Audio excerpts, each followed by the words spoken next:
आमच्या उल्हास माझा न्यूज चॅनलला सबस्क्राईब करा, बेल आयकॉन दाबा आणि पहा उल्हास माझाच्या बातम्या सर्वात आधी आपल्या मोबाईल स्क्रीनवर। नवीन पॉवर स्वीपिंग गाड्यांवरील रस्त्यांवरील धुळीपासून कल्याणकरांची होणार सुटका।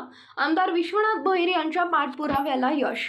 कल्याण डोंबिवली महापालिकेच्या घनकचरा विभागाच्या ताफ्यामध्ये 4 नव्या अत्याधुनिक पॉवर स्वीपिंग मशीन गाड्या दाखल झाल्या। त्यामुळे रस्त्यावरील धुळीतून नागरिकांची सुटका होण्यास शहर ही अधिक टापटीप दिसण्यासह मदत होणार आहे।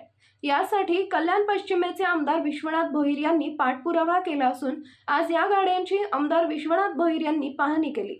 कल्याण शहरातील रस्त्यांवर असलेल्या धुळीमुळे नागरिकांना अनेक त्रास सहन करावा लागत आहे। तसेच अनेक आरोग्याचे प्रश्न निर्माण होत असल्याबद्दल आमदार विश्वनाथ भोईर यांच्याकडे नागरिकांनी तक्रारी केल्या होत्या। त्यावर आमदार भोईर यांनी केडीएमसी आयुक्त डॉक्टर इंदुराणी जाखड यांच्या निदर्शनास ही बाब आणून देत या समस्येवर कायमस्वरूपी उपाययोजना करण्याची मागणी केली होती। केडीएमसी आयुक्त डॉक्टर जाखड यांनी या संदर्भात विनाविलंब कारवाई करत या अत्याधुनिक पॉवर स्वीपिंग मशीन खरेदी करण्याचा निर्णय घेतला। त्यानुसार काही कालावधीपुरतीच या 4 पॉवर स्वीपर गाड्या केडीएमसीच्या ताफ्यात दाखल झाल्या असून त्यांच्या नोंदणीची प्रक्रिया सुरू आहे। येत्या 2 ऑक्टोबरला महात्मा गांधी यांची जयंती असून त्या दिवशीपासून या गाड्या नागरिकांच्या सेवेत कार्यरत करण्याचा आपला प्रयत्न असणार असल्याचं आमदार विश्वनाथ भोईर यांनी यावेळी सांगितले। या नव्या अत्याधुनिक तंत्रज्ञानाच्या गाड्या असून आधीच्या गाड्यांपेक्षा अधिक शक्तिशाली आहेत। मुख्यतः सिमेंट काँक्रीटच्या रस्त्याच्या सफाईसाठी ही गाडी वापरण्यात येणार आहे।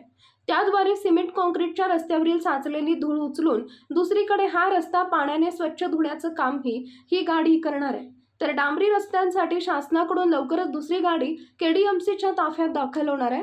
तर कल्याणकर नागरिकांचा या धुळीच्या त्रासातून सुटका करण्याचा प्रामाणिक प्रयत्न शासन आणि प्रशासनाकडून करण्यात आल्याचंही आमदार भोईर यांनी सांगितलंय। आपलं कल्याण डोंबिवली महापालिकेतील नागरिकांच्या बऱ्याचशा तक्रारी होत्या की धुळीमुळे जे आजार होतात ते आजार बऱ्याच प्रमाणात वाढलेले आहेत। याची दखल घेऊन माननीय आयुक्त जाखड मॅडम यांनी तातडीने ह्या धूळ साफ करण्याचे जे यंत्र आहेत त्या मशीन मागवलेले आहेत। 4-4.5 करोडच्या ह्या मशीन 4 मशीन आपल्या इथं आलेल्या आहेत आणि त्यांचं सध्या ट्रायल आणि बाकीच्या गोष्टी जी झाल्यानंतर आपण 2 तारखेला स्वच्छता दिनी म्हणजे गांधीजींची जयंती आहे त्या दिवशी बाहेर काढण्याचा जास्तीत जास्त प्रयत्न करणार आहोत। पण ते पासिंग वगैरे ह्या गोष्टीमध्ये त्या काही वेळ जाईल, तोपर्यंत करण्याचा हा प्रशासनाचा जास्तीत जास्त आणि माझासुद्धा जास्तीत जास्त जोर राहील की त्या दिवशी हे बाहेर पडावं।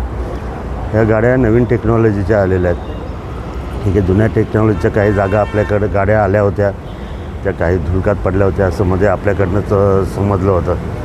पण ह्या गाड्यांचं आता मी स्वतः प्रात्यक्षिक बघितलं, आपणसुद्धा बघितलं, तर पूर्ण धूळ म्हणजे पुढे पाणी मारत जातं आणि पाठीमागून जी धूळ होते ती जमा होत जाते। रस्ता एकदम क्लीन होतो आणि कॉन्क्रीटचे जे रस्ते आहेत आपले ते रस्ते मुख्यतः ह्या गाडीने साफ करणार आहेत आपण। डांबरीच्या रस्त्यांसाठी आपल्याला शासनाकडे दुसरी गाडी शासनाकडून उपलब्ध होणार आहे। थोड्या दिवसात ती गाडीसुद्धा आपल्या ताफ्यामध्ये येईल। एकंदर कल्याणकर नागरिकांच्या ज्या धुळीच्या संसर्गाने पोल्युशनाने ज्या होणाऱ्या समस्या आहेत त्या समस्या दूर करण्याचा हा एक प्रामाणिकपणे प्रयत्न प्रशासन आणि शासन यांच्या वतीने केलेला आहे।